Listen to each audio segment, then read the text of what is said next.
event hosted by the Institute of European Studies at the University of California at Berkeley, within its subsection called the Program for the Study of Italy. It is very much my pleasure today to host Professor Claudio Fogu from the University of California at Santa Barbara, and he will be introducing our guests, Luisa Passerini and Gabriele Proglio, who are going to present their 5-year ERC project, European Research Council project. So I will not discuss that because Claudio will. But I do want to add that for Berkeley, for the Department of Italian Studies, it is a great pleasure to welcome, even virtually, Luisa Passerini back and Gabriele Proglio back, because Luisa was a professor in the chair of Italian culture in our department, and Gabriele subsequently, while he was, I think I'm remembering this correctly, completing his dissertation, he was a visiting scholar with us in the department. So this is also a reunion for us. Claudio, meanwhile, has very faithfully attended all of our book chat on Zoom events, which I guess we think of as the bright side of the pandemic, and presented his own most recent book, The Fishing Net and the Spider Web, which came out in 2020 last year with us. So he's almost an official of the Program for the Study of Italy now. So the other thing I want to mention before leaving the so-called floor to Claudio is I believe everybody had to okay that this is being recorded. And so I'm just reminding you that this is being recorded. So if you want to shut down your video or whatever, please be warned. Thank you, Claudio. It's yours. Grazie mia, and thank to the Institute of European Studies and the Department of Italian, of course, and to Ray Savord, who has very gently accompanied us in this event, and Mia, of course, and thank you for the nice introduction to all of us, basically among friends. And so I'm going to truly invite you to greet our two friends today. Luisa Passerini is Professor Emerita at the European University Institute in Florence. And for an Italian audience, she truly needs no introduction. But she's also well known, as Mia just reminded us, to our California friends, and especially at Berkeley, where she was a visiting professor in 2001 and then again in 2002. Luisa's research has always been in dialogue with her personal and political life, and has focused on subjects of social and cultural change, from the African liberation movements to movements of workers, students, and women in the 20th century, and more recently, the mobility of migrants to and through Europe in the last decades. In this endeavor, she has used memory in its oral, written, and visual forms. Among her books, translated in English, I'd like to recall Fascism and Popular Memory, Autobiography of a Generation, Italy, 1968, Europe in Love and Love in Europe, Memory and Utopia, The Primacy of Intersubjectivity, Women and Men in Love, European Identities in the 20th Century, and Conversations on Visual Memory in 2018. But I also would like to mention her path-breaking Mussolini Immaginario, 1991, which has marked profoundly my own exploration of the Italian and fascist imaginary, and I believe an entire generation of scholars among, and certainly some among you. And I also would like to make a shout out to her latest book in Italian, already translated into English and in search of a publisher. It is a book entitled In difesa di Don Giovanni, mitobiografia di una femminista. And I just leave it to you to imagine how amazingly, wonderfully innovative and courageous as a form of autobiography this book can be. The reason why we have invited Luisa to speak to us today, however, is because between 2013 and 2018, she was the principal investigator of Bodies Across Borders, Oral and Visual Memory in Europe and Beyond, also known as BABE per gli amici, a multifaceted research project financed by the European Research Council. And this is the topic of today's discussion with us and another guest, Gabriele Proglio, who was among the several collaborators in the project and directly involved in co-editing the volume, The Mobility of Memory, Migrations and Diasporas Across European Borders, that is the latest product of the project just published this year by Berghaus. Gabriele is an assistant professor of modern and contemporary history. He received his PhD in modern history at the University of Turin in 2014. And from 2014 to 2018, he was research associate at the European University Institute in connection with the BABE project. Gabriele is also well known to our Berkeley friends, for he was a visiting scholar at the University of California, Berkeley in 2015. From 2015 to 2017, he was an assistant professor of history of the Mediterranean and history of the Arab world at the University of Tunis, El Manar. And in 2017, he taught at the University of Ankara. His main research interests are migrations, borders and mobilities in the Mediterranean, postcolonial studies and decolonial thought, race and gender studies, and his current research project aims to study food and food cultures as lens through which it is possible to investigate mobilities of goods and people across the Mediterranean from colonial periods to post-colonial conditions. Luisa and Gabriele will speak around 30 minutes each about their collaboration in the BABE project and about the echoes of this project in their individual work. At the end, Mia and I will offer some preliminary reflections and questions, and then open up to questions from the audience. Please write your questions if you have them during the talk in the chat, or write simply question so I can put you in a queue and allow you to speak afterwards. And now I'm just very, very happy to pass the baton to my friend and great scholar, Luisa Passerini. And then after Luisa, Gabriele will speak. Thank you. Thank you very much for this generous presentation, Claudio, and thank you, Mia, for the invitation. I am very pleased to be virtually together. I hope it will also be in presence sometimes. So the project we are talking about tonight was funded by the European Research Council, which is the agency of the European Union set up in 2007, supporting what brackets they call excellent frontier research. And indeed, this was considered a frontier research because it was not fully academic. I will say why, because the research had much to do, principally to do with migrants. Although we learned not to use this term so easily because the people we interviewed, who were mobile people coming to Europe from all the parts of the world, did not like the term. So this research concerned mobile people, mobile subjects. This was an advanced grant for 5 years, but we stretched it actually to 2019 because there was some difficulty at the beginning in finding a host. It was to be the University of Turin, which, however, could not face the difficulty of managing the bureaucracy of this of the European bureaucracy. So we moved to the European University Institute in Florence.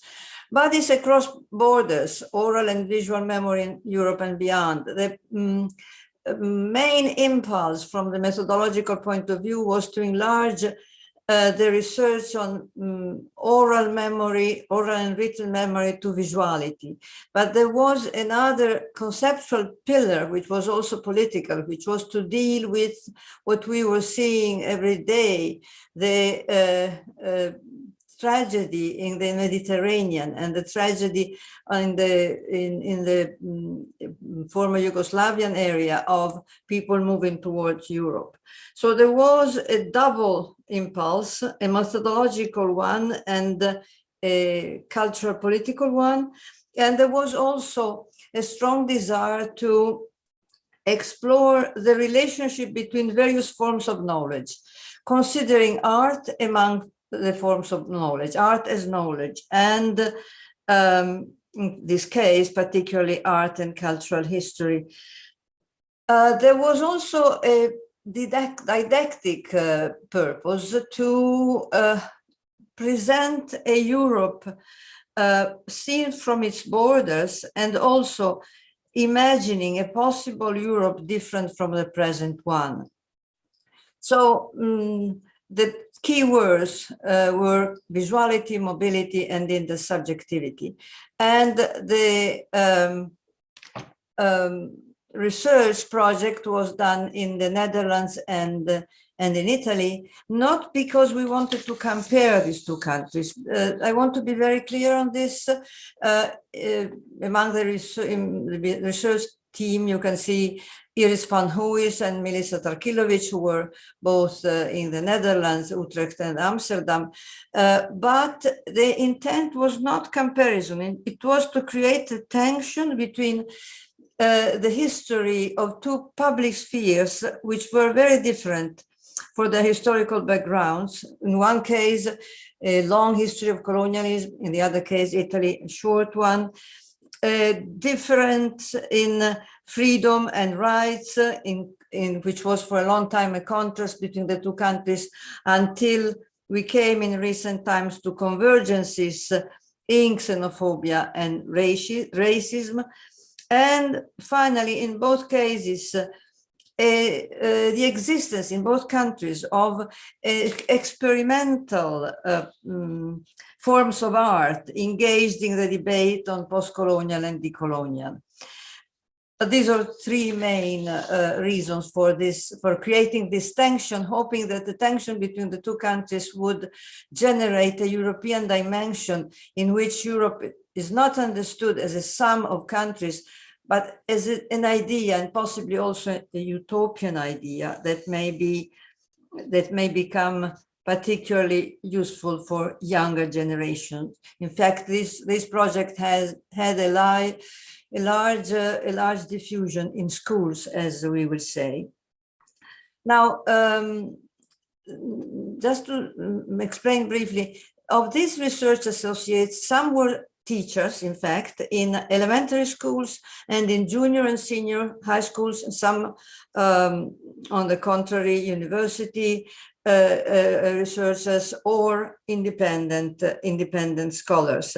And these people, all of us, developed a fan of directions of research in many directions, so that there was, for instance, a large part of the work which we cannot deal with tonight on the archive. The archive, both understood literally, because we have created an archive at the Historical Archives of the European Union in Florence, which will host the interviews, audio-visual interviews with 400 people, and the 1,000 documents, again, visual and oral, that will be accessible to researchers of all kinds, but also the archive in a more general cultural sense, the critique of the European historical and cultural archive. We will give, Gabriele and I will give only some hints of all the work that was done, but I want to insist that it was a qualitative research starting from a micro approach, and therefore it is not representative in quantitative terms.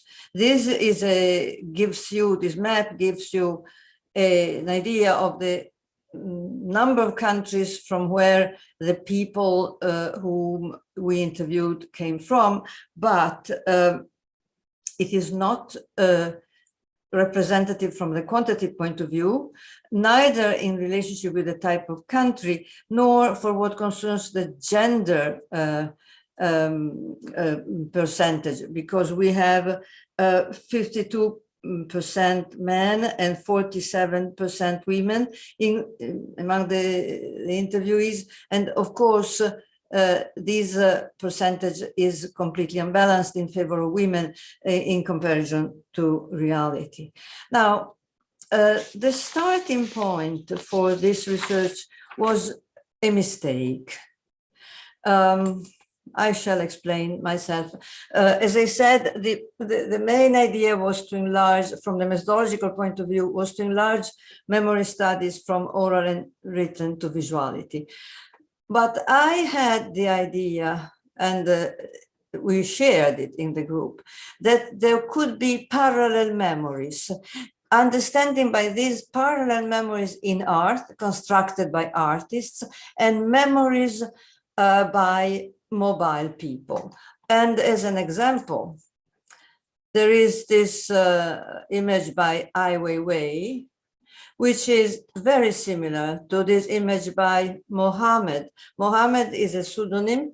He was interviewed by Milica Trakilovic in the Netherlands, and this is an image, a photograph that he took going from Syria to Greece.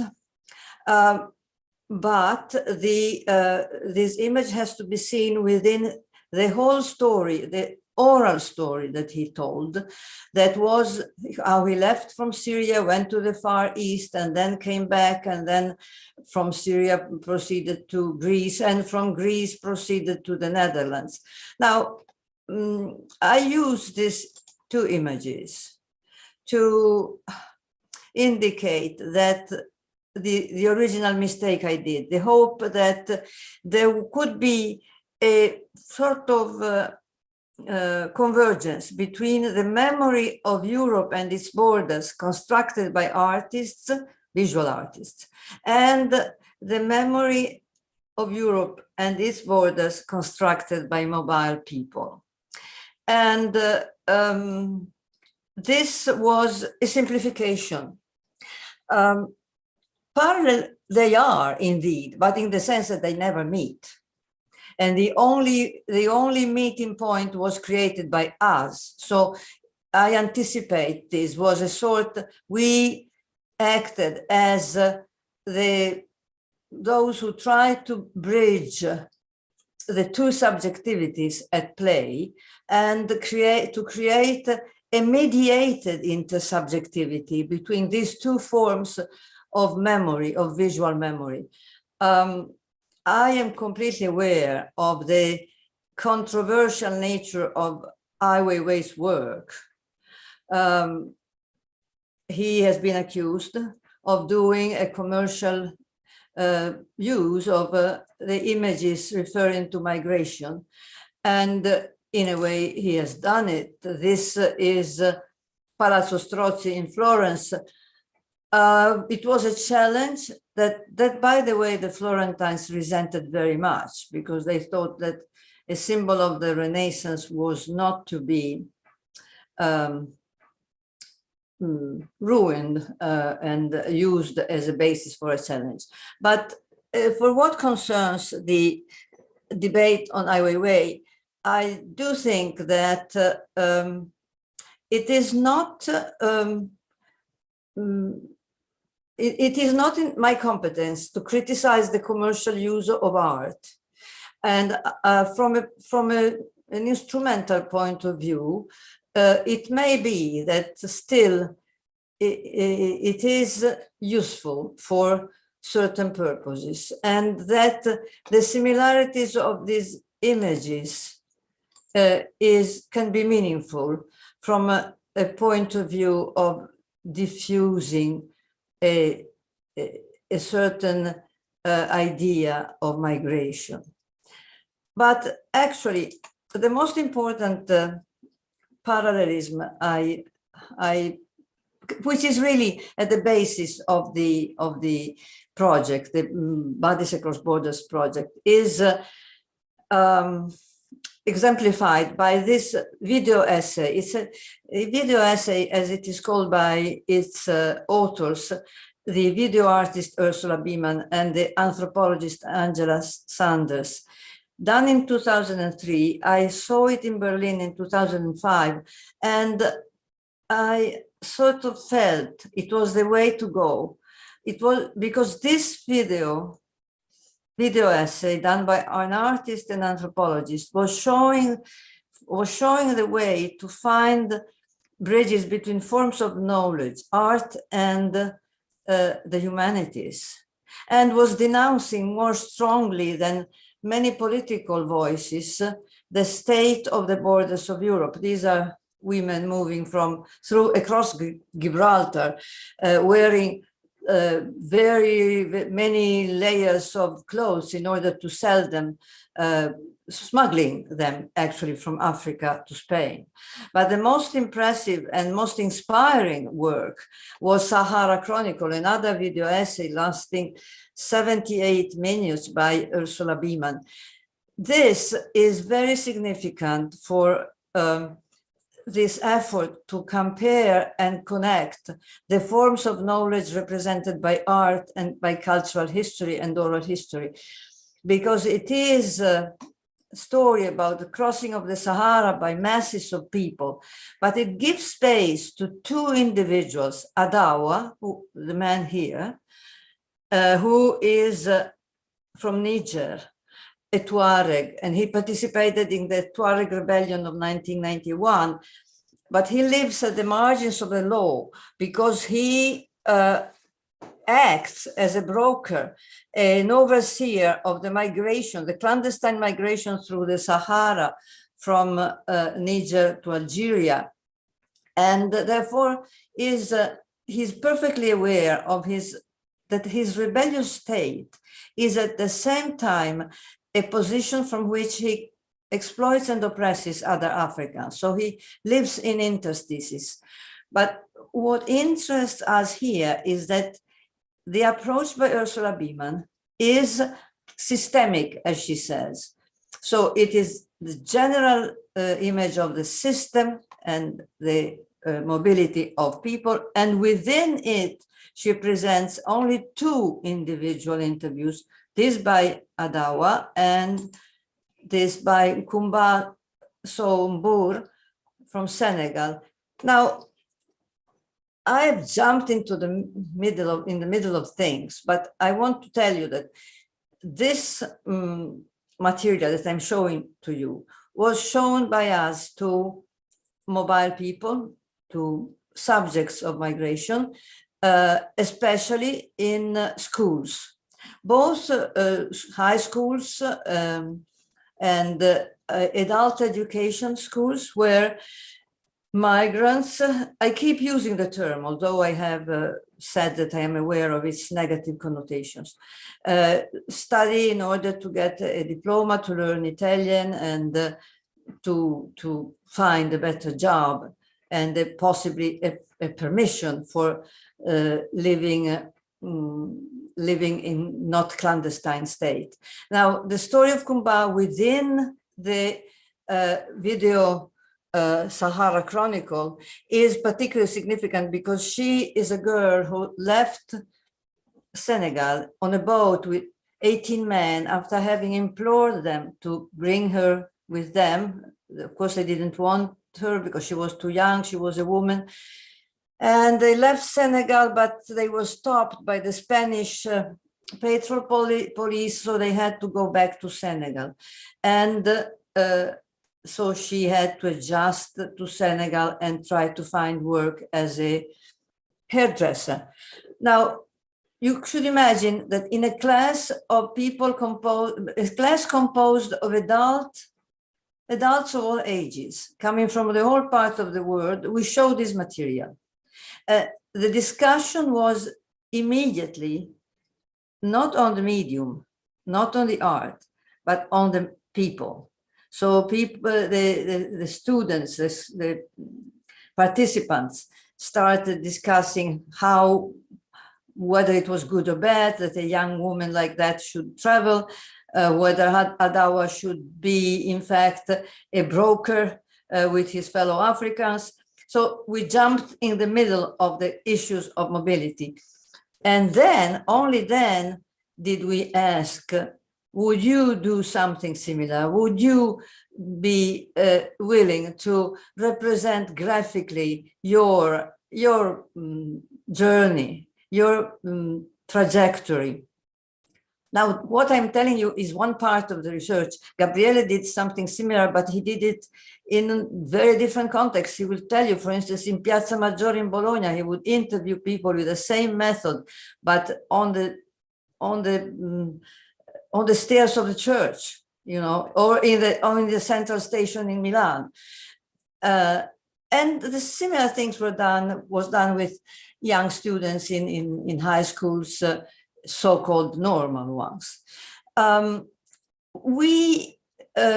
we studied a number of artists, their lives, their attitudes, their interests, interviewing them. There is a whole chapter which I will not touch, which is interviews with artists, and we submitted all this to our interviewees. Just two more artists to show you how video art has been vocal in expressing the state of Europe. This is by Eva Leitolf, a photographer, and she has been extremely polemical with the media, because the media always represent mobility towards Europe as an invasion of masses of people who crowd all the borders. She shows how, for instance, this of course is a very important place, Melilla, for a passage to Europe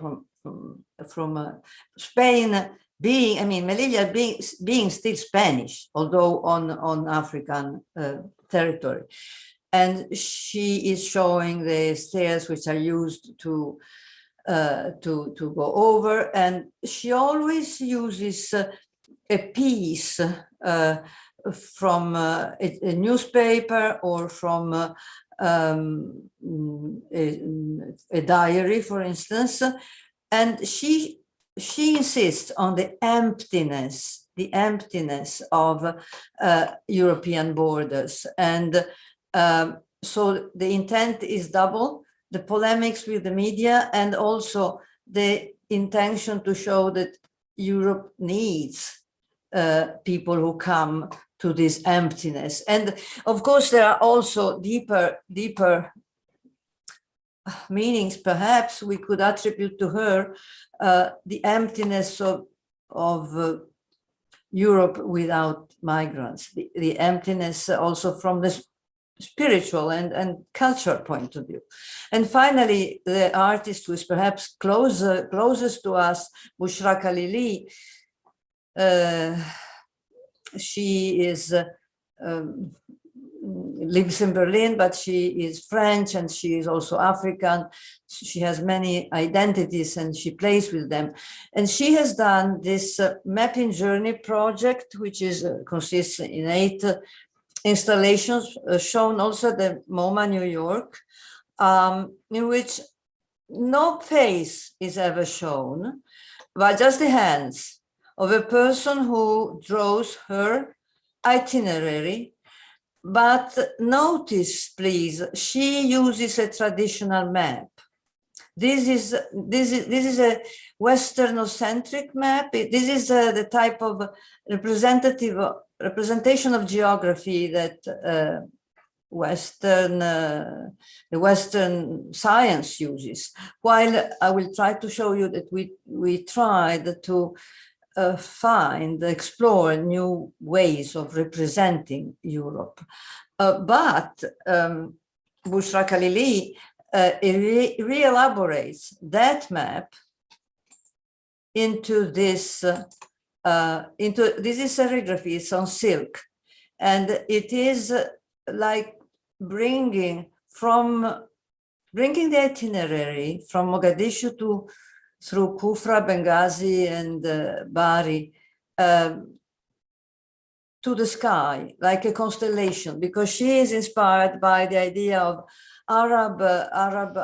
astrology, Arabic astrology, and the closeness between the earth and the sky, which is sort of so that the itinerary is also a sort of destiny in a way. And this is an idea that will reappear. So I've shown you one of the directions of the construction of memory of Europe and its borders, the one created by art. And there are many more examples that I cannot show you now. So I want to come to the migrant memories, the ones that we collected.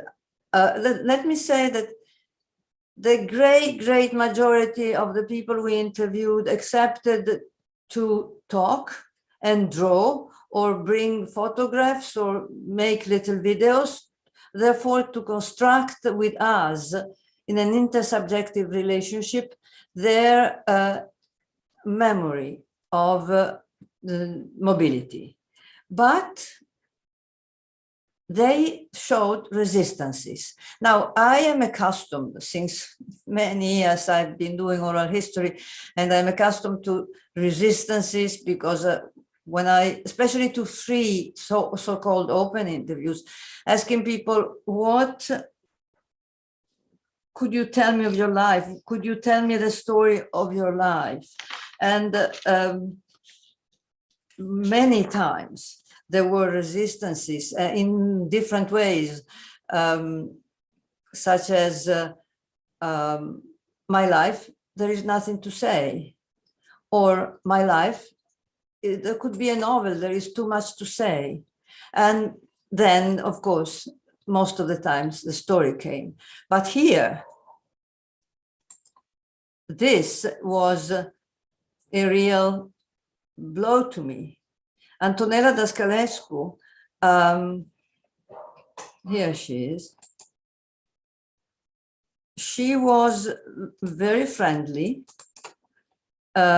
She talked at length, but then when we provided these people in the class with a big sheet of paper, and I have some here.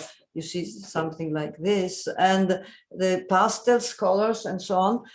But she gave us back a white sheet. And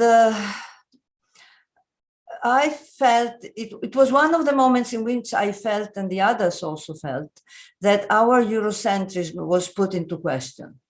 So who are you to ask me my itinerary? I reply with a white sheet. And I thought of the right to opacity that Edouard Glissant talked about, because we talk a lot about the right to visibility, make migrants are invisible, but migrants, mobile people also have the right to be invisible, not to be transformed into characters of a process, not only into witnesses, not only into testimonies. Now, so one of the many blows, this research really put into questions our approach, because we changed radically within this intersubjective relationship, our attitude in putting the questions and trying to document the lives and ways of moving of these people. Now, of course, there are various levels of interpretation, because Antonella said, actually, there is also, it's not only a refusal.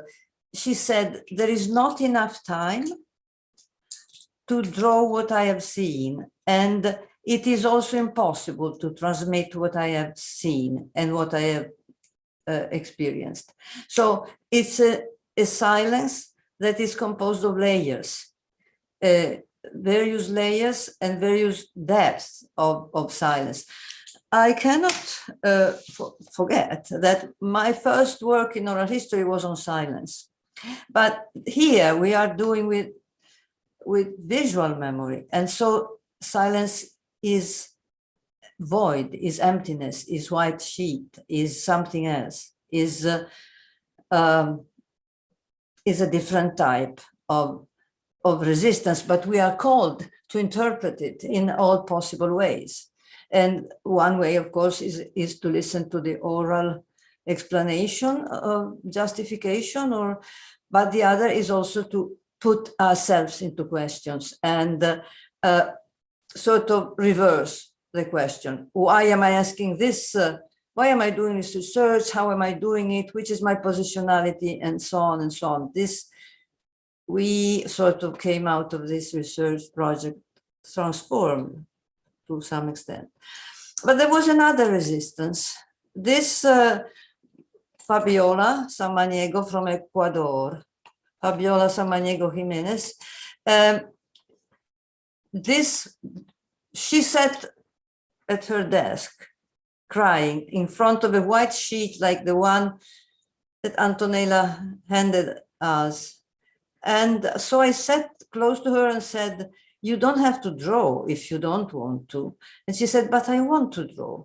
And so I sat with her for 2 hours, and she drew this, I think, marvelous testimony of her trip from Ecuador to Amsterdam and Turin.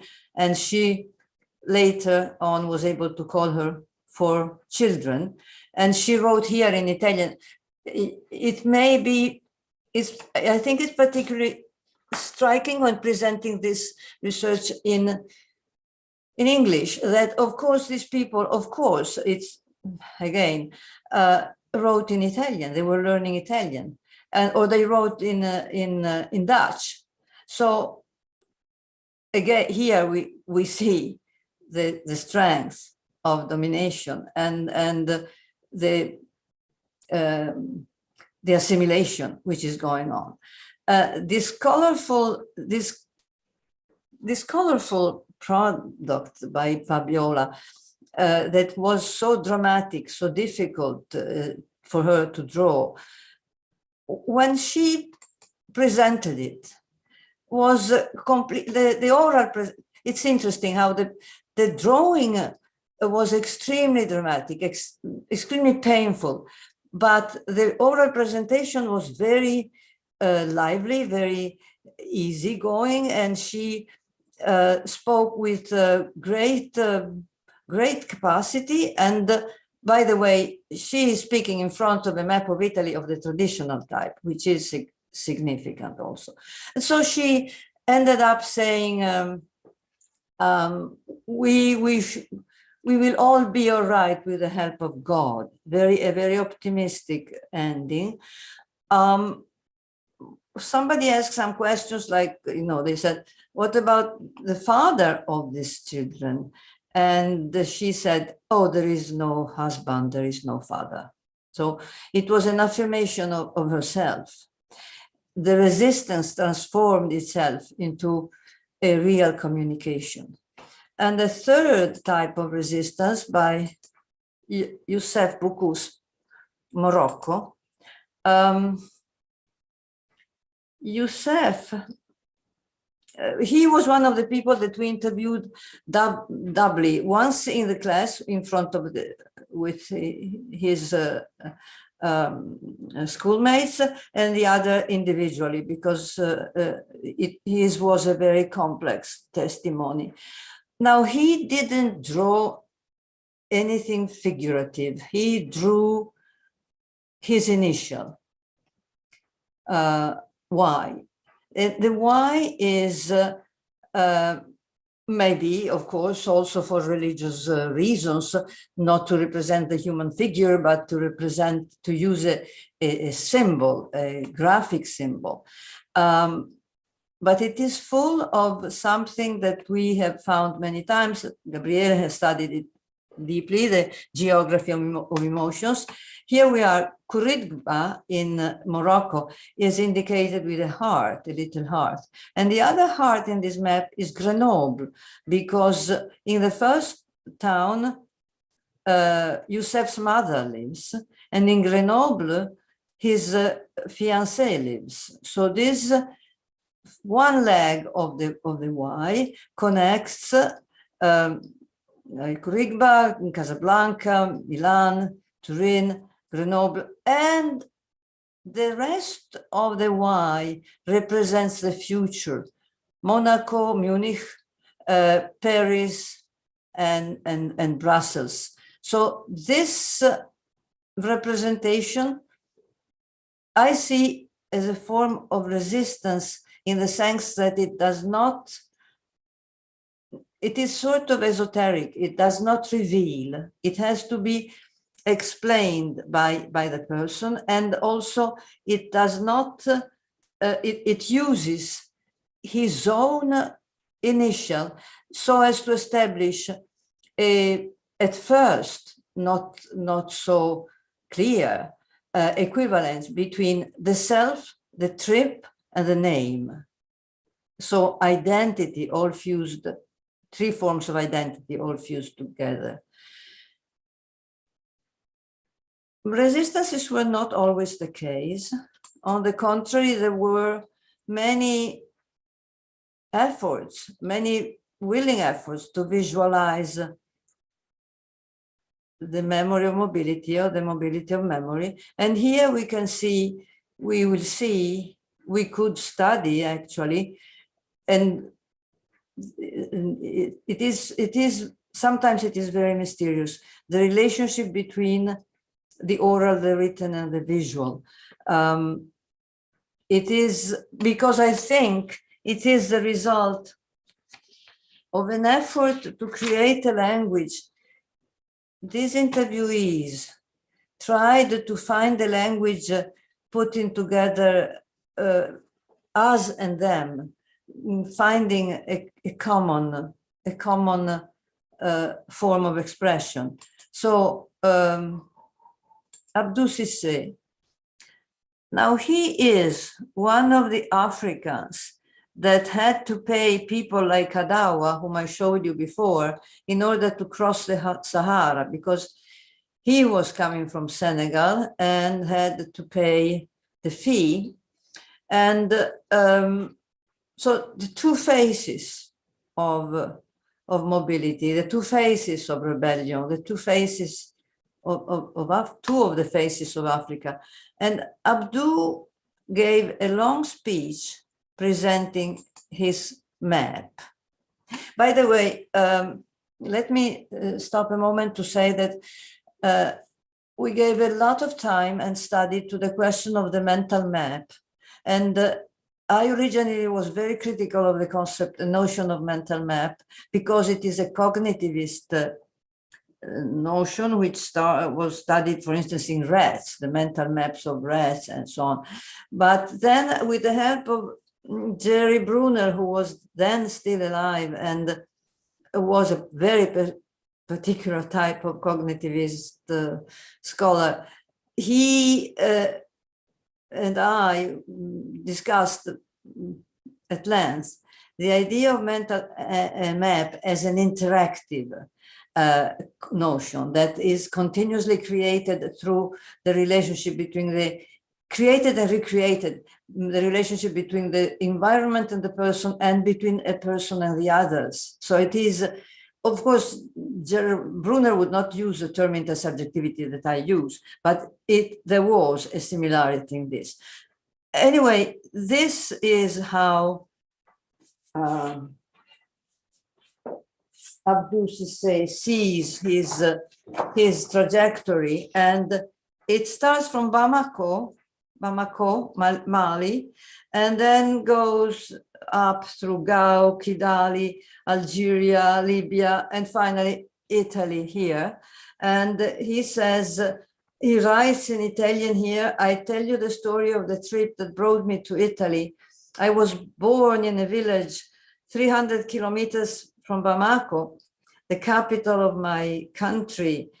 And from 2008, I started to have the idea to live abroad, but my parents did not let me go because I was too young.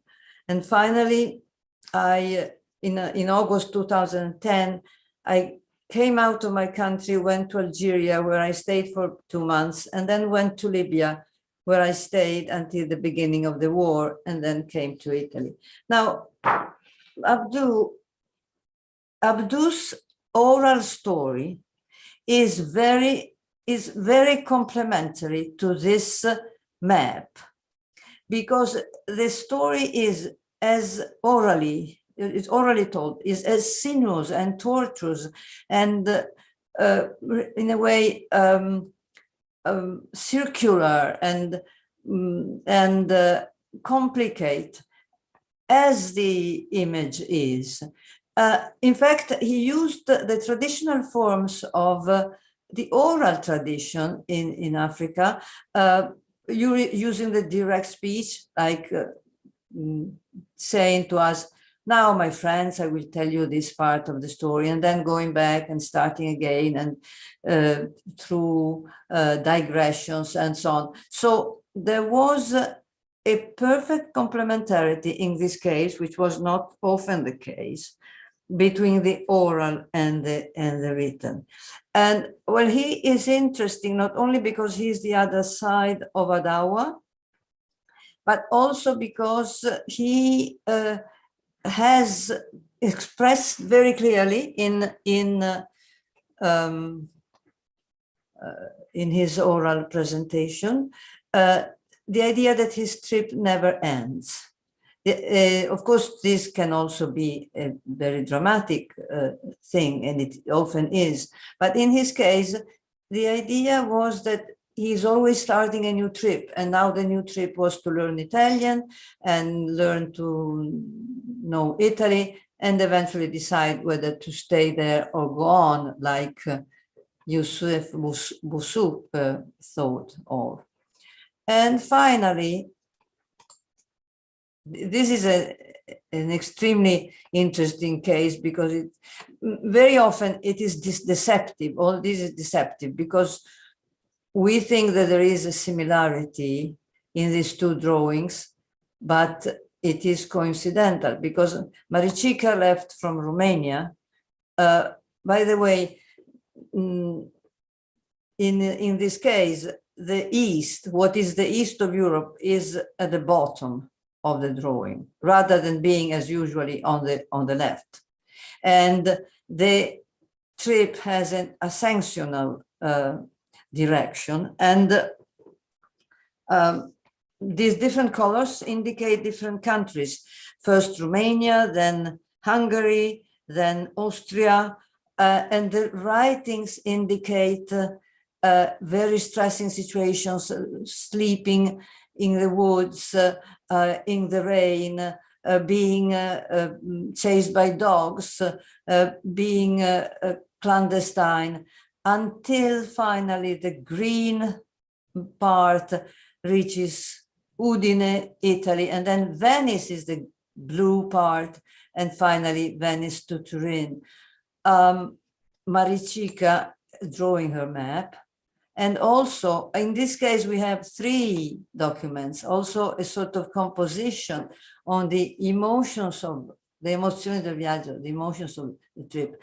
And if one has the time to study these 3 forms of expression, one can see that the most dramatic one, again, is the drawing, because the written form, the written composition is sort of enclosed in a format that starts with a declaration, my trip, as being the longest one I ever did, and ends with another formulaic expression. I will go on with on my route in order to change, explore, try something new. So every medium that we use influences the expression. And in this case, I think that our idea of combining the written, the oral, and the visual, of course, the written is visual, but it's a different type of visuality. And in fact, a whole line of research developed for us on the use of the writings in terms of graphism, in the sense of exploring what graphism is at the origin of representations. So essentially the sort of research that Jack Goody did in exploring how graphism generated writings, but also generated drawing, and the two as two possibilities of expression of memory. I have already said that these two directions of constructions of visual memory do not meet, the artistic and the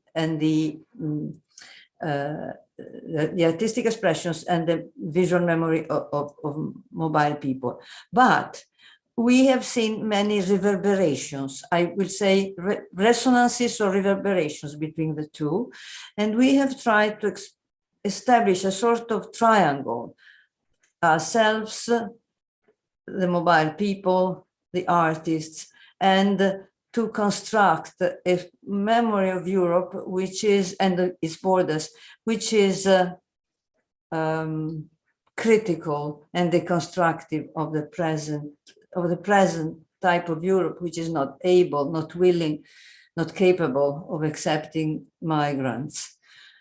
And in this, we have been using intersubjectivity, not only between ourselves in the group, the search team, but also with the artists and with the people we interviewed, and trying to establish bridges between them, so that intersubjectivity, we could say at the end, towards the end of the project, has been both a methodological tool and also an interpretative tool. And this, of course, were embodied subjects. We all were embodied subjects. So I think I insist so much on visual memory because I think that the visual is the connecting link between the oral written and the body. The visual necessarily brings the body with itself, and therefore we have been bodies encountering each other. It's not by chance that my present effort is towards trying to create a collective book on performing memory, memory being understood as corporeal, as performance, as not only concerning the mobility of masses, but also the mobility of one single body, so the individual and the collective. Indeed, the project had many products which were not writings, were not books, but were exhibitions. And one exhibition was in Florence. We did 3 exhibitions, but the one in Florence presented not only, as you see here, the drawings and some videos by the people we interviewed, but also a performance by a company from Brussels called Tantamati, and the 3 performers are Erika Zunelli, Olivier Renouf, and Juan Benitez, and they represented through their bodies what they had learned staying in the exhibition and with some of the people we had interviewed for several days. So performing memory, transforming images into acts of the body. I wanted to end, I'm ending now, with 2 images of intercorporeality. The old Pontormo, the visitation by Anna and Maria, and the video, this is just a still of a video by Bill Viola, replaying that intercorporeality, which is full of meanings as it is the visitation, the discovery that one woman already knows what the other brings within herself. But actually, I cannot leave you with these wonderful images because Claudio insisted very much that I should present some of the results of the project. So here I am with a long list of 2 slides, in which we have what has Babe produced, a website, an ebook, a special issue, which was used very much in schools because it is done by teachers. And by the way, in our books and our the special issue, for instance, we have always involved also people who were not in the team, were other teachers, other scholars who participated in our publications and in our experiments in the classrooms. And then the 3 exhibitions, and then 2 documentaries. You can reach this one on YouTube. And finally, some of the authored books. So this is just to say that one of the efforts has been to enlarge not only the range of products that we have created, but also the potential participants in this research. And I'm sorry I've talked for too long, but I thank you very much for your attention. Thank you. Now. Thank you so much, Luisa. I'm intervening only to say that we do have enough time.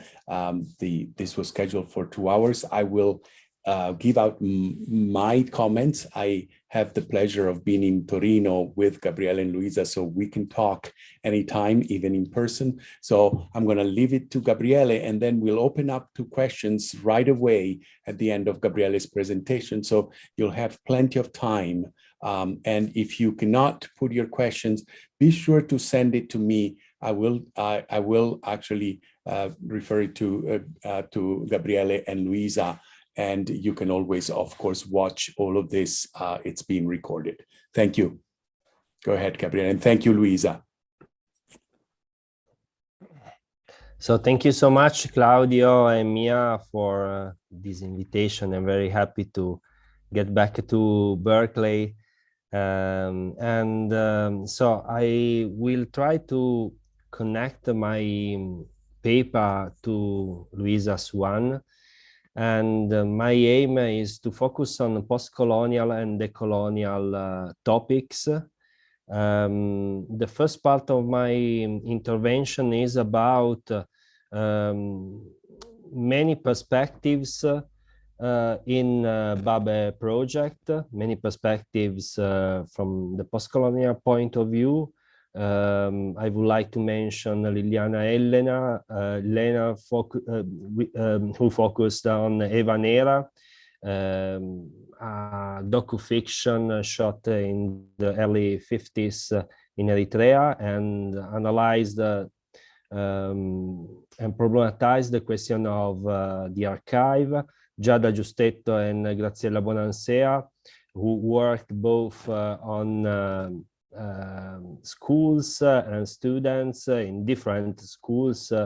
For Giada, what in Italy are called centri territoriali permanenti, permanent territorial centers, and for Graziella, high schools in Italy, northern Italy, and Palermo. And then there are many other approaches to post-colonial studies, such as those about case studies in the Netherlands by Iris and Milica, Iris van Huis and Milica Tarkilovic. And I would like also to mention Leslie Hernandez Nova, who worked on the Peruvian diaspora in Europe from a visual and oral point of view, an historical point of view, combining an attention for the visual and oral dimension of the Peruvian diaspora in Europe. But I would like to start with my approach in postcolonial studies, and at the end, if I will have time, I would like to add something about the colonial thought in this context. My part in this project was dedicated to study diasporas from the Horn of Africa to Italy. I would like to start with this slide. The picture is visual work by Julie Meretu. Julie Meretu was born in Addis Ababa, Ethiopia, and raised in Eastern Leasing, Michigan, educated in Rhode Island and Senegal, and has lived off and on in both New York City and Berlin. Her life experience is reflected in her visual vocabulary, which is drawn from maps, urban planning, grids, and architectural forms. And in transcending the new international, she made complex line drawings of indigenous, colonial, and modernist architecture in the post-colonial period. Why I started with this picture? Because at the beginning of the research project, we tried to approach art in order to move beyond, and this word, which is part of the title of Babe project, Beyond, was very important in order to try to rethink the use and the approach to the source in the context of history. Trying to problematize visuality and trying to problematize visuality in the context of migration in the post-colonial context in Europe is both an action about the idea of production of knowledge, and on the other, in my opinion, is a political action in the sense of trying to address some critiques about the role of Europe yesterday and today. So my work, as said, was a work based on the oral history approach, and after some fieldworks in Padova, Bologna, and Turin, I realized that the representation of Europe was really a canonized representation, a really Eurocentric representation, and that many memories in Europe are and were representative of different visions of Europe. There was a common element, the solution of my historical question were in the restlessness. In why this word? Because I try to problematize this word in two different ways. The first one is about the feeling, the idea and the need to constantly move. So the idea of a migrant, and I use migrant under brackets, the idea of, as said by Luisa before, the trip doesn't end reaching Europe, but is something that goes beyond, and also is about the entire life of a person. And also from a psychological and also sociological, anthropological point of view, here there are many references we can use, such as Sayad, Du Bois, Fanon, Salamed, and many others who tried to problematize the question of a migrant or black or not white, etc., in Europe or also elsewhere. So since 2014, as a member of Bay Project, I collected in excess of 80 interviews conducted with men and women holding different citizenship statuses who are culturally affiliated with and or from the Horn of Africa. Interviews were in Italy, Turin, Milan, Padua, Asti, and many other cities, Rome, Modena, Bologna, Florence, and Palermo. And which topics? Many. The idea of homeland, the journey to Europe, the idea and the memory of the Mediterranean crossing, and the condition they found in Italy when they reached Italy. My aim was to eliminate a portion of Italy-Europe, and I use Italy-Europe together in order to try to problematize the question that Italy is not the goal, the final goal, but usually is an hub, is a way for reaching another country, a way for moving and for going beyond in the migration path. The aim was to try to analyze a part of history that, in my opinion, was invisible. Now, I would like to show you some parts of my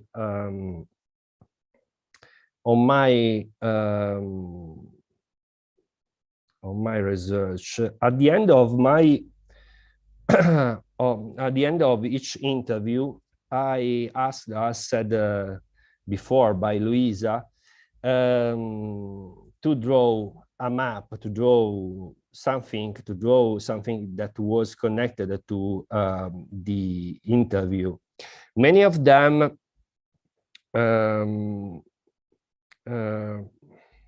drawn a map of the journey. This is a map of an Ethiopian man fled from Addis Ababa, and then in Libya, and moved in Libya, and after Libya reached Rome. If this map is a very, I would like to use a common map, there were, because many of them were, many of these maps had a similar representation. Other were very complex, and they had many references to movements, to stops, to different problems found during the journey. And there were also maps, drawings of people born in Italy by mixed families, such as this one was collected in Bologna by Eritrean women. She represented her identity from the beginning, from when she was born to the present when he drew the map. And this line is the line of his identity or her identity, moving and trying to reach from one part Italy and from the other Eritrea.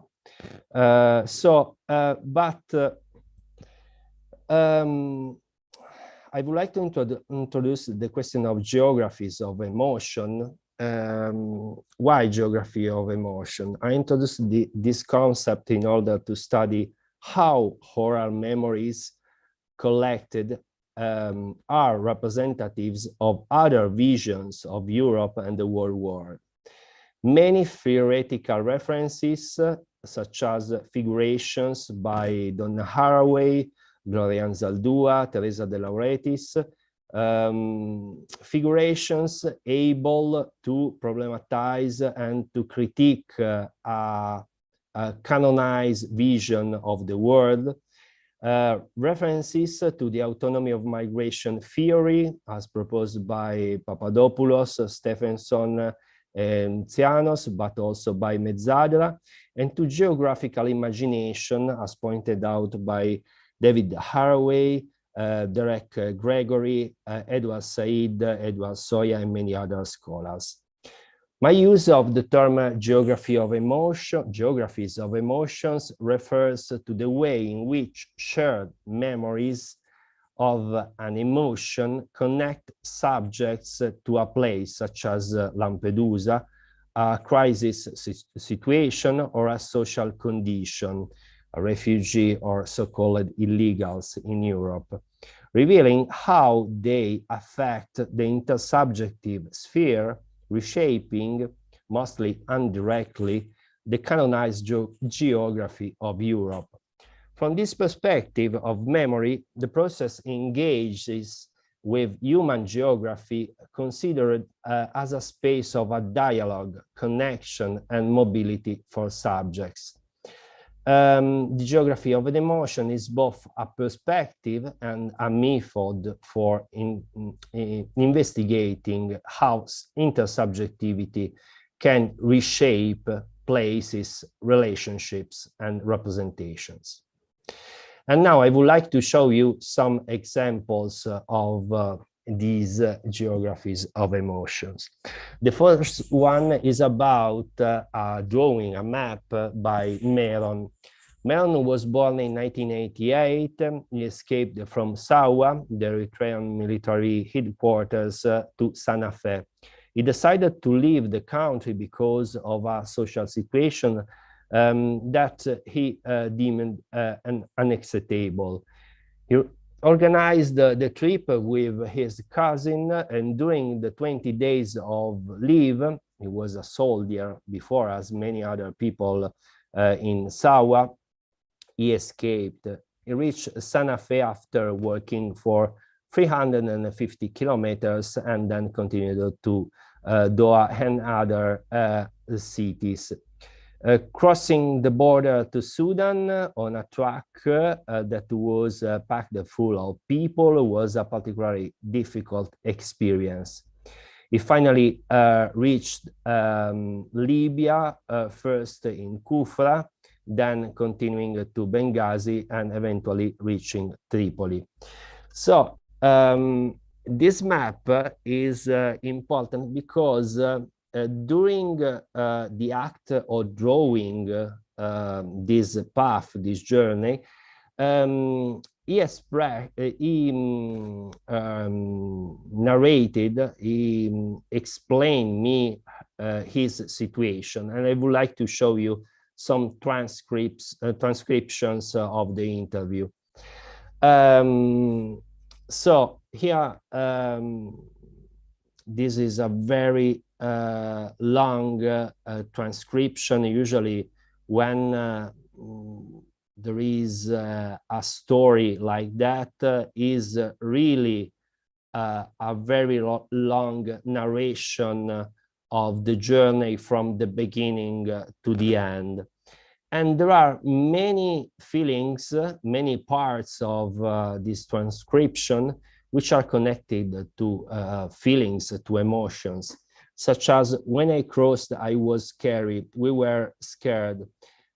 Or when I was in Libya, it was horrible in the Sahara before. In the Sahara, you see some bad stuff, you know, like corpses. You walk past the corpses on the ground, and then many other stories, bad stories about this journey. So it's not important. Here you can find some parts in red about feelings.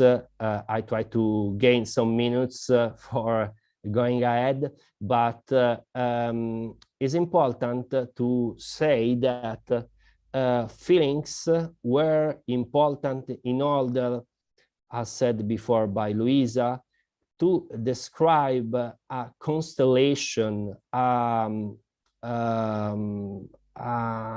group, a bunch of memories which were not only about the past, but part of the self, part of the present. So this process about memory is not new, because, for instance, Primo Levi, Nutarevelli, Rigoni Stern, and many other people who experienced the condition of war, when they get back to Italy, they restarted to rethink the present through the constellation of the past, through what they experienced in the past, and through emotions and through feelings. So the idea of geographies of emotion is something that is actually in Europe right now, but is something that is invisible, is something that is part of a diasporic memory and move people and also reshape the idea of future. Another geography of emotion is about the Black Mediterranean. As you know, this is also a field of research. Some scholars and many colleagues of mine worked on this topic and tried to use some important references, such as that about Paul Gilroy and Black Atlantic, in order to study the Mediterranean as a space of resignification of Europe and the whole world, as a space through which is possible to invent another geography of Europe. So this map, this drawing is by a Somali man, Rashid, a 35-year-old Somali man interviewed near Turin in Alba, my home city, closely, and this map is very similar to Meron. The geography of the Meron's one, the geography of the Horn of Africa appears to explode. In the first part of the interview, Rashid talked to me about dangerous in terms of preserving one's own safety. And in this map, Somalia, this part, I don't know if you can see, but there is written in red, 15 years of darkness without peace. And then there is Djibouti, Eritrea, Sudan, quite well, he wrote in red. And here, from Sudan to Libya, he wrote like a hell. And after when he reached Libya, he said to me that it was a very difficult situation. He waited for possibility to reach Sicily. And it struck me very much when during the act of drawing this map, at a certain point, when he described through this drawing up to this moment, up to Libya, a sequence, a line, a temporal line from Somalia to Libya. At a certain point, it changed and it reused the page in another perspective. It moved the page upside down as representing that in that part there was a border. There was a border from north to south, from Africa to Europe, from a condition of being on the other part and also in being in a difficult condition to finally reach Europe. Okay, this is a transcription by Rashid. And also Geography of Emotions, in my opinion, are important also for rediscussing the colonial past. Dabar, who was 29 years old at the time of the interview and who was born in Addis Ababa, arrived to Turin by plane to study at the university. And he wrote on the map, on the page,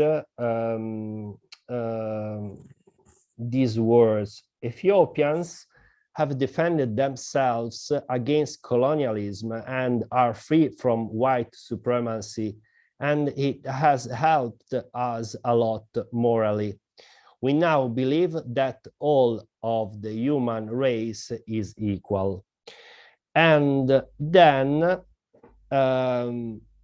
in this box, there is written in English and in Ethiopian, in Amharic, colonialism has left no tracings, and he added after significant traces on my country, and it has made us stand apart with our assets.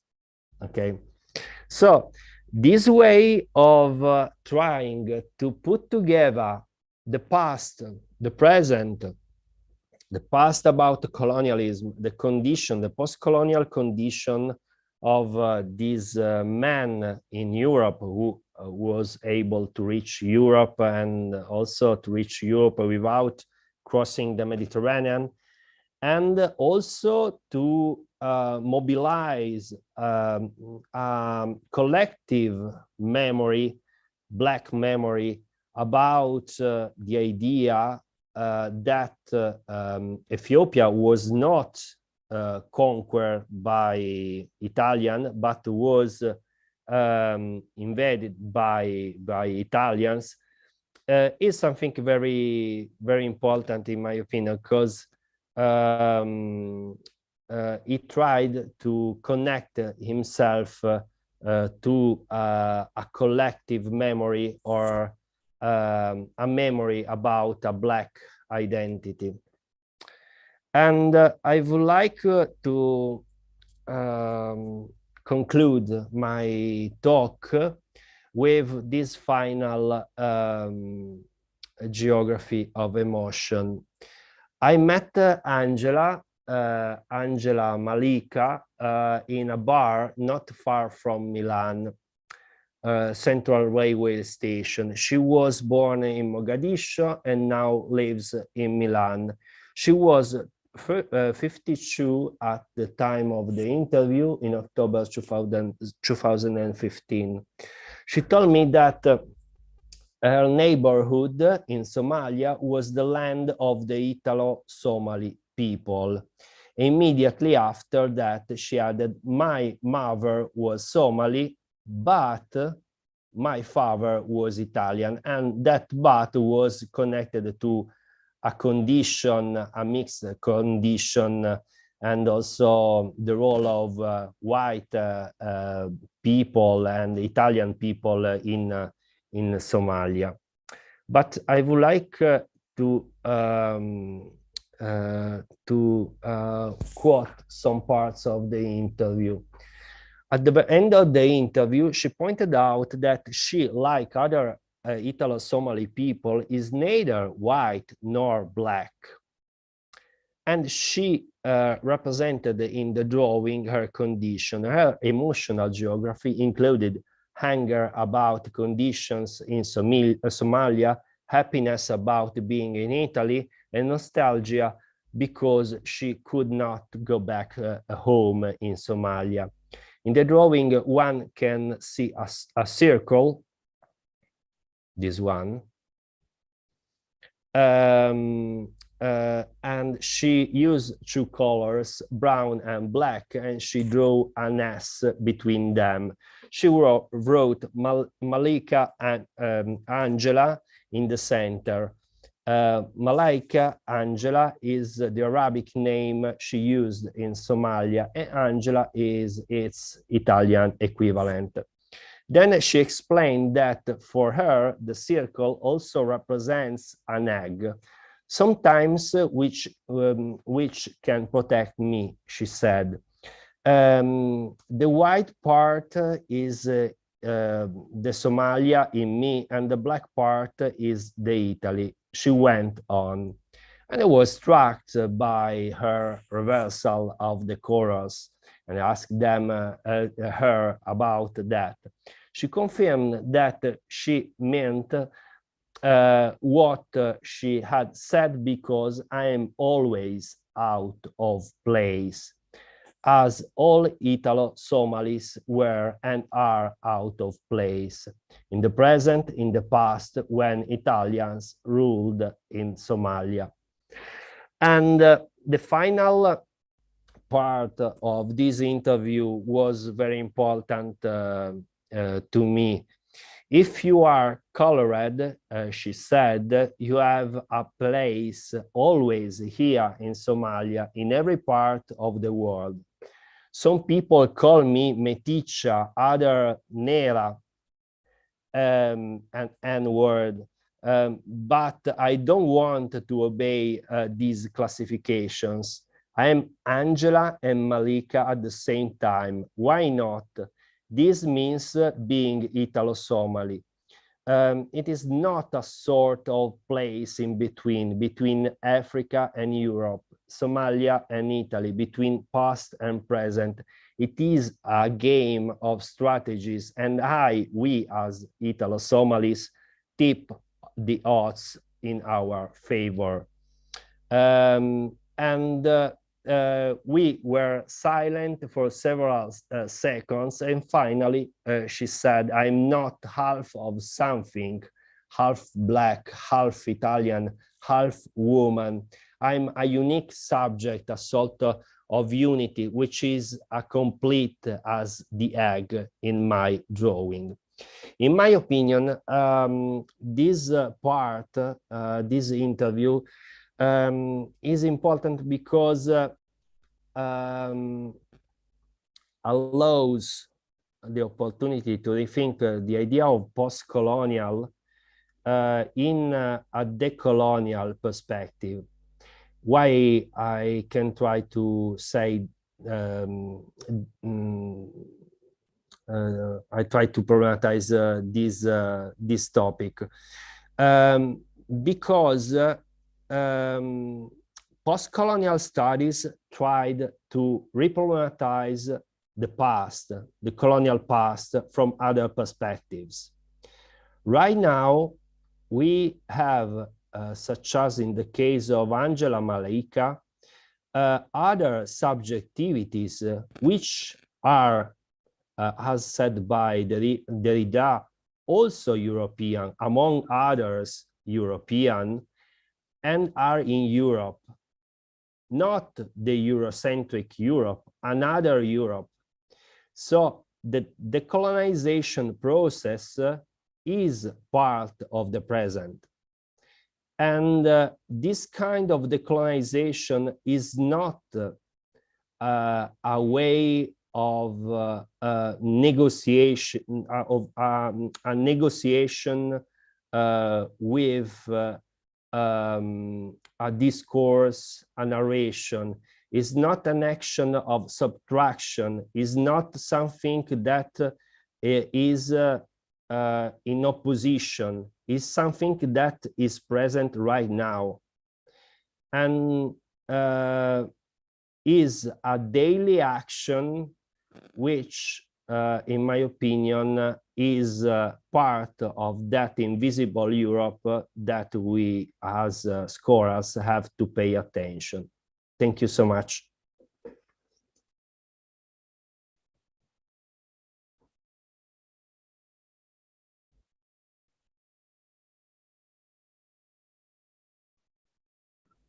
I guess I would like to applaud both of you, of course, especially for sort of giving us so many rich thoughts about this. And as Luisa said, I've had the pleasure of talking with you both about this project and many others. So I'd like to come back maybe later, but ask if there are any comments, and they don't have to be questions, but they could also be comments about any of the things you've heard. So I'd like to just open it up first to anybody that might have a comment or a question.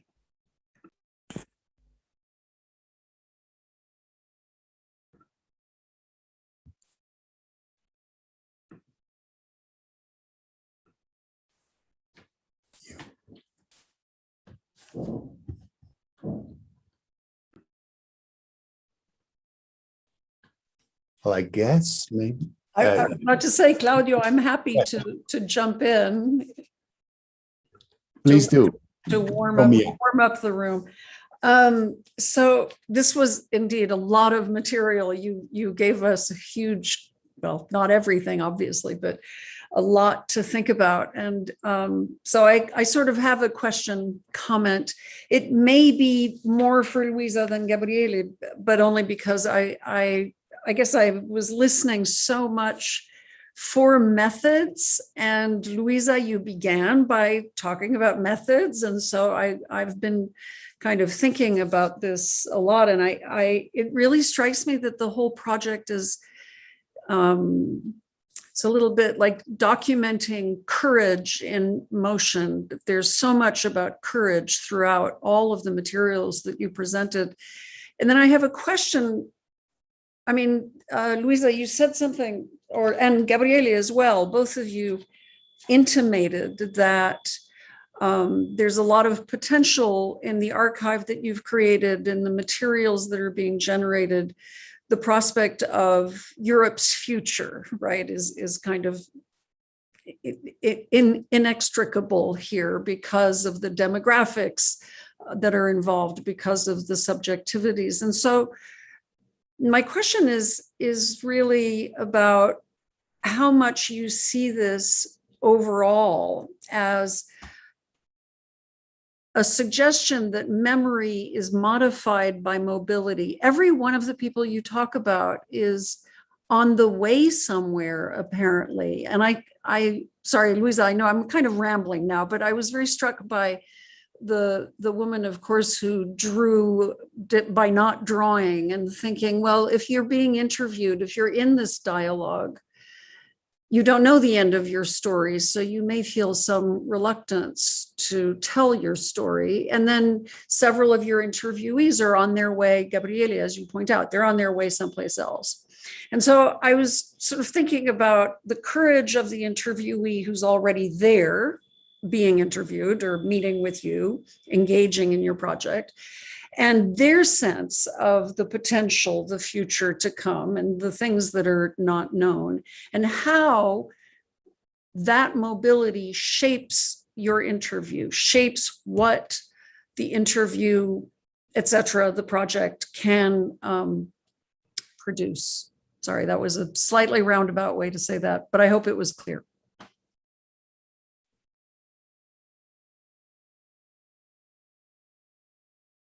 Sorry, I try to say something to a very complex question, but thank for it, Mia. I would method in the sense that mobility in many senses. First of all, the approach, being aware of intersubjective reactions and listening to the implicit criticism that very often was coming from, from the drawings. For instance, some drawings I didn't show, but for instance, we interviewed an Albanian young woman and who had certainly been very poor and was trying to come out of illiteracy in this class in Italy. And I sort of tacitly, implicitly, I was expecting something like Film L'America, group people, poor people. And on the contrary, she drew the image of a temple, a marvelous temple with flowers, and a drawing that said, my country is great. It has a great history. Albania has a great history from the antiquity. So this, first of all, the replies, especially these vivid images that were without words, broke the binarism, the binary division between our expectations, our imagination. These are poor people. No, they like the people that came by plane. I mean, so we always have this imagination, expectation of miserable people crowding boats and so on. And many of them told us, I didn't come from need. Morocco is fine. For instance, I remember a Moroccan woman. I came out of curiosity. I want to see, what is this Europe? This sort of replies. And so mobility in ourselves, mobility in the method, breaking binarism also between sedentarism and mobility, because we are not immobile. Very, very early we discovered that in our own research team, there were stories of people coming from the Dutch Indies and now our own families' migration and so on. So there was no longer this mobility between the words of interviewer and interviewee, and mobility also between disciplines, certainly anthropology and certainly some microsociology and folklore, but also, I mean, the greatest lesson was the fact that art can be knowledge and can be more knowledge than politics and history. And so we have to learn a lot from this. Of course, artists were not always so convinced of this, and some artists refused the parallelism with the visual memory of the mobile people. So we started being very naive and learned something a little bit in doing this. Certainly, the mobility of memory is also, I think, the mobility of our memory in the sense of being able to move between different parts of history, between different types of approaches, and the mobility of method itself. I think this restlessness has been, that Gabriele talked about, has been labeled as pathological, has been called like the Ulysses syndrome, as an illness to be cured. But it is also the very state of research. The trip is never ended, but we have never ended. And in fact, I keep looking over and over again these drawings, and they keep their mystery, and there is always something new to understand. So our own understanding is mobile, and the story we are trying to tell are become something. In a way, it's tantalizing because we often try to reach back the people we interviewed, and they are gone. Most of them are gone. So there is this sense of a word in continuous flux. But what is also in continuous flux is our knowledge. when it stops, as it has sometimes seemed to stop with COVID, then it's no longer knowledge. But I'm sure that Gabriele has to add something.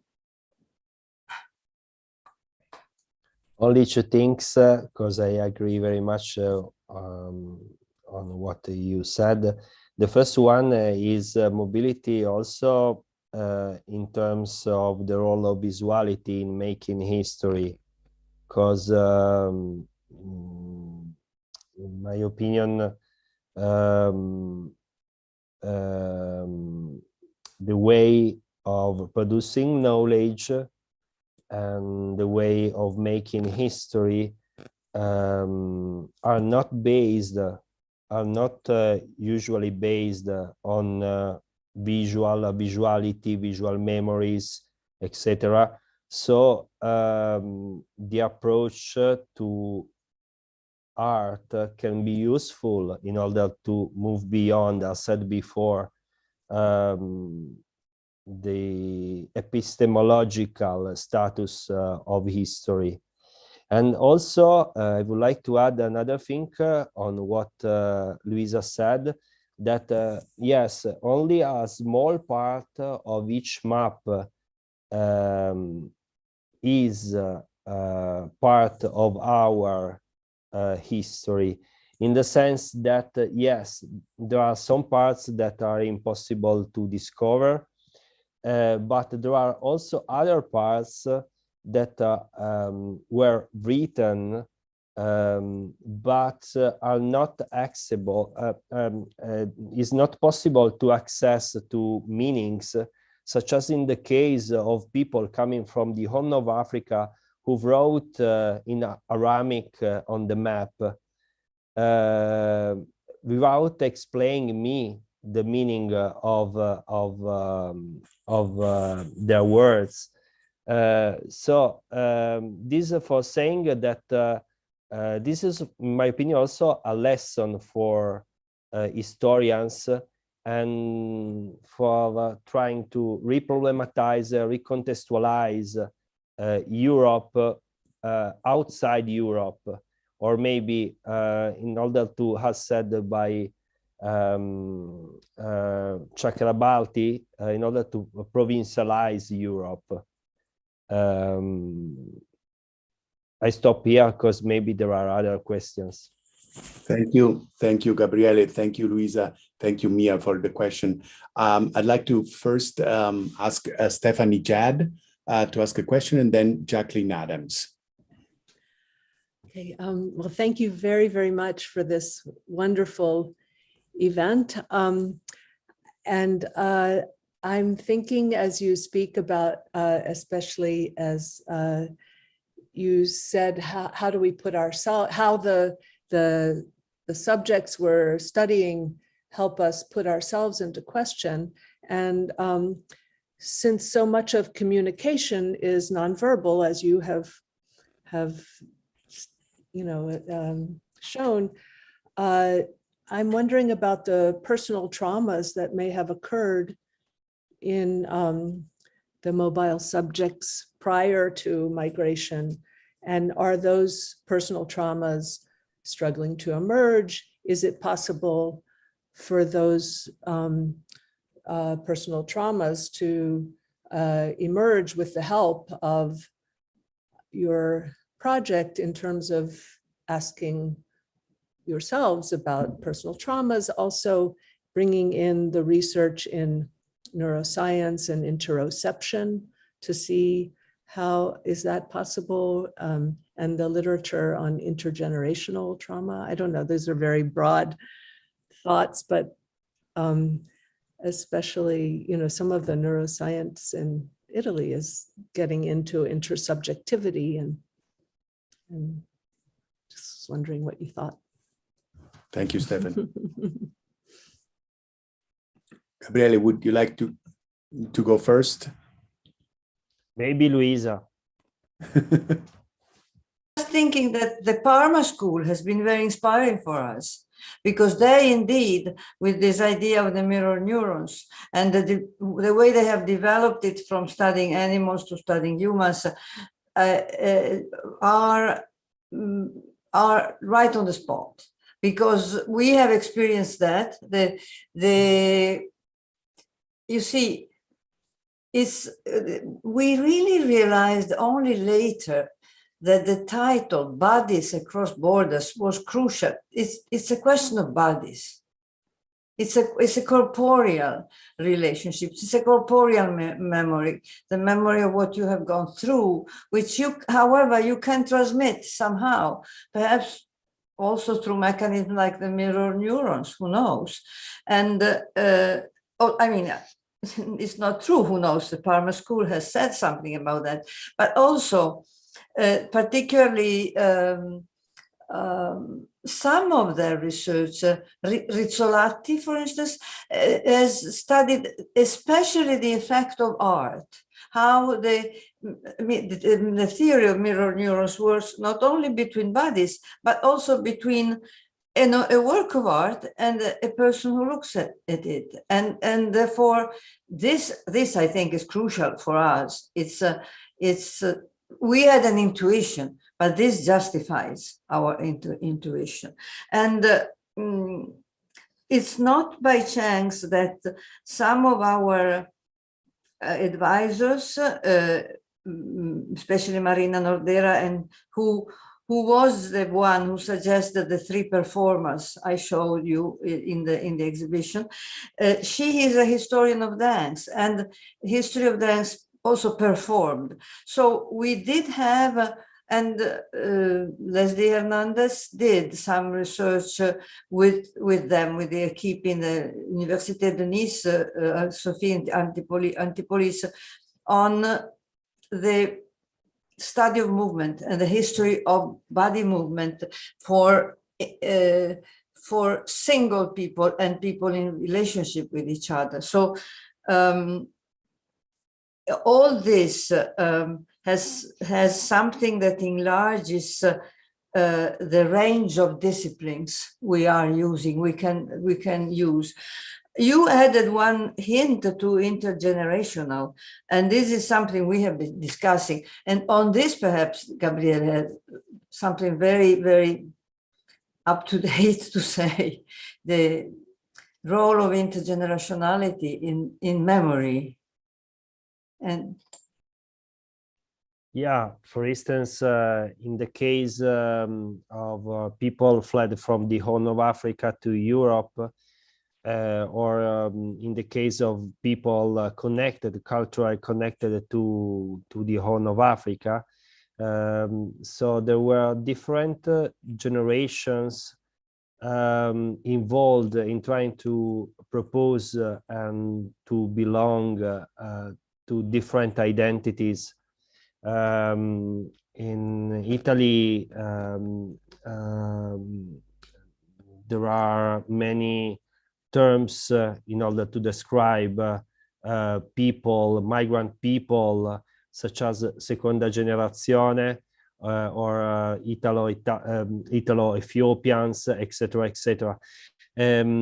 But what I have found is that each generation tried to be both connected to the first one and also to try to affirm itself as a new identity, as a new way of being part of the community, of the migrant community. And this is very interesting because it's something active, something that has a direct role, as said before by Luisa, in exchanging memories of the past through bodies, through connections, through also dialogues, and through also the exchanging of memory from one generation to another. I don't know if I replied, but in the specific case, this kind of intergenerationality can be useful, I hope. Thank you. I just add something very, very quickly. I think that the range of ages that of people we interviewed is more or less between 17 and 57. Am I right, Gabriele? Because I think we couldn't find, I mean, the oldest migrants we could find were from Morocco. Am I right? From the Maghreb, generally speaking. But we couldn't find older than this because, so which is significant of the specific theme that perhaps Gabriele touched, the fact that Italy was a country of migration, immigration, while it became recently, rather recently, a country of immigration. So migrants are relatively young.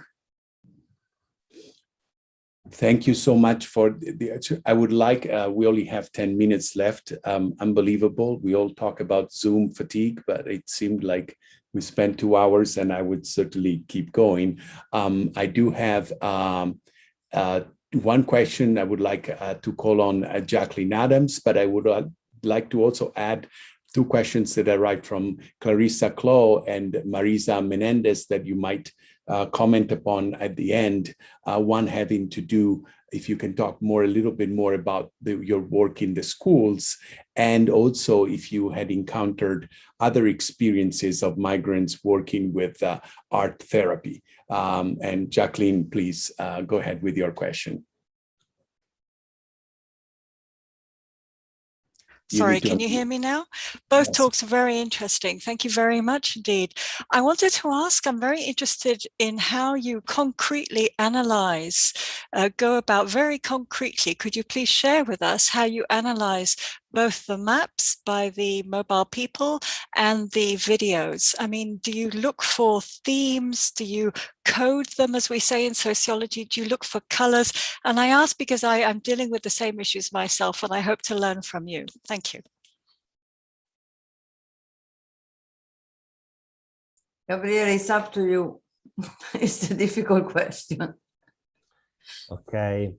So first of all, it's important to say that it was the first time, even if we worked on the literature and we worked in order to combine different disciplines and different approaches, was the first time in history that this kind of approach, and I would like to say for approach, I mean the idea of representing a path, a journey through a drawing was used for an oral history research. So this or maybe this kind of approach, this methodology. So in my case, I try to use different sources and to see where oral memories collected were part of the visual memory represented in the map. Before I said that not all part of the map are usable for making history, and only a small part. This because, in my opinion, stories used a specific way of representing visuality. Or maybe subjects used a specific way of representing visuality through orality. And this kind of combination of orality and visuality can be approached through our lens, our gaze, only on some topics. I try to be more clear. I analyze, for instance, the journey.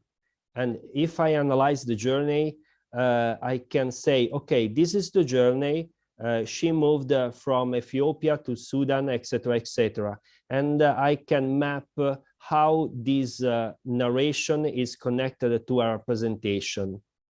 But if I focus on the whole history of this subject, there are many parts of this story which don't become part of the history. And so this is the general approach, trying to make in dialogue visual memory and oral memory. But I would like also to say that there is the large part of the source was not used. And so this is an open question. I want to say something about the schools because it's a very important aspect of our work. And in fact, one of the books that have been produced, a special issue is especially on that, it's in Italian. But I will bring one example. Graziella Bonansea was part of the team, and she was a teacher at the time in a high school in Pinerolo near Turin. Not only did work in her classes, trying to put into practice an interactive method, showing drawings, both drawings by the migrants and artworks, and asking her students to do something similar. Of course, the question was different. It was not, what was your trip? What was your journey? It was, what is your emotion? What is your impression seeing these images? And they did some beautiful, very interesting things. And then she went to Palermo and to other places, but the Palermo case is very important. She established a relationship with the teachers in the Liceo Vittorio Emanuele II, where the same thing was done, and the students produced drawings and created an exhibition at Palazzo delle Aquile, which is the municipal hall in Palermo, and the mayor itself participated in it. And so the students created the sort of archive with their teachers of their impressions of mobility. And some of them, of course, were sort of third generation, something like that, but many of them were simply sensitized to the idea that what it means to be mobile, and also what it is to think of Europe. Because you see, most of these migrants say, as Gabriele has already said, we are going to Europe. They don't say we're going to Italy, we are going to Europe. And so these young students produce their own visual impressions of these visual memories. I think this is most relevant. There are other questions, but we have no time. Yes, we are really there, but just one question that was very brief, but somebody I think was very interesting, that somebody was asking if this was the first time that you had encountered. Marisa Menendez was asking if some of the people you met had already encountered art therapy groups, or was this their first experience? Not that I know. I think there was no. Yeah. Okay. Well, thank you so much, everybody. Thank you. I really appreciate everything. I would like maybe Luisa and Gabriele and Mia to stay on for a second, but we say goodbye to everybody else. And thank you very much. If you have questions, please send them to me. I just put on my email, and you will be Write to us. Exactly. I will. Yeah. I can send you there, and Thank you. the